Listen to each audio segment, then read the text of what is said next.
ত্রয়োদশ জাতীয় সংসদ নির্বাচনে বিএনপির অন্যতম নির্বাচনী ইশতেহার ছিল 18 মাসের মধ্যে দেশে 1 কোটি কর্মসংস্থান সৃষ্টি করা, যার ধারাবাহিকতায় বন্ধ কারখানা চালু করতে এরই মধ্যে উদ্যোগ নিয়েছে সরকার। পুরোপুরি বন্ধ বা ধুঁকতে থাকা বিভিন্ন শিল্প কারখানা পুনরায় চালু করতে সম্ভাব্য 40,000 কোটি টাকার তহবিল গঠনের উদ্যোগ নিয়েছে কেন্দ্রীয় ব্যাংক। তবে বাংলাদেশ ব্যাংক নাকি সরকারি অর্থায়নে তহবিলটি গঠন হবে তা এখনও চূড়ান্ত হয়নি বলে জানিয়েছে কেন্দ্রীয় ব্যাংক। 20,000, 30,000, 40,000 কোটি টাকাটা এই মুহূর্তে গুরুত্বপূর্ণ বিষয় না। সব প্রতিষ্ঠানকে যে শুধু আর্থিক সহায়তা দিয়েই উৎপাদনে ফিরিয়ে আনা যাবে তা না। ব্যবসায়ী নেতারা বলছেন, তহবিল পাওয়ার ক্ষেত্রে এমন কারখানা নির্বাচন করতে হবে যাদের পুনরায় ব্যবসায় ফিরিয়ে আনা সম্ভব। এছাড়া বন্ধ প্রতিষ্ঠানের আগের খেলাপি ঋণ পরিশোধের সুযোগ দেওয়ারও দাবি তাদের। এখানে সরকারকে একটু খুব ক্যালকুলেটিভ হয়তো আগাতে হবে, যেগুলো বন্ধের দ্বার প্রান্তে সেগুলো যাতে বন্ধ না হয় সেখানে যথাযথ ব্যবস্থা নেওয়া।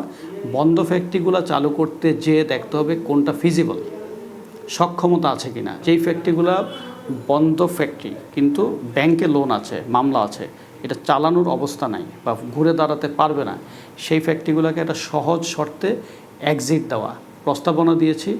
1%-এ বড় ফ্যাক্টরিকে 10 বছরে এক্সিট করে দেওয়া, আর ছোটো ফ্যাক্টরিগুলোকে আপনার 1%-এ 15 বছরে এক্সিট সুবিধা দেওয়া। কর্মসংস্থান সৃষ্টি ও দেশের অর্থনীতিকে গতিশীল করতে এ ধরনের উদ্যোগকে স্বাগত জানিয়েছেন অর্থনীতিবিদরা। এখানে যতটা সম্ভব রাজনৈতিকভাবে প্রভাবমুক্ত থেকে এই কাজগুলো করতে হবে। এই বন্ধ কারখানা চালু করাটা অত্যন্ত প্রয়োজন এবং যত দ্রুত চালু করা যায় তত ভালো। যারা আছে সুযোগ সন্ধানী বা যারা ইচ্ছা করে খেলাপি হচ্ছেন, তো তাদেরকে যতটা সম্ভব দূরে রেখে আমাদের এই কাজটা যদি আমরা করতে পারি, আশা করি এই অর্থের একটা ভালো ব্যবহার হবে।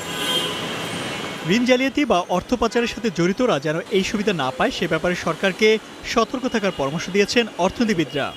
ফান্ড একটা করলেন, করে যদি খেলে আপনার দলীয় লোকজনদের যদি আপনি প্রণোদনা দেন, তাহলে তো ডেফিনেটলি এটা আসলে পুরো দেশের কোনো কাজে আসবে।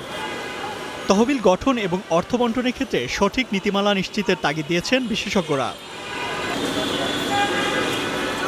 Imtiaz Ahmed, star news, Dhaka.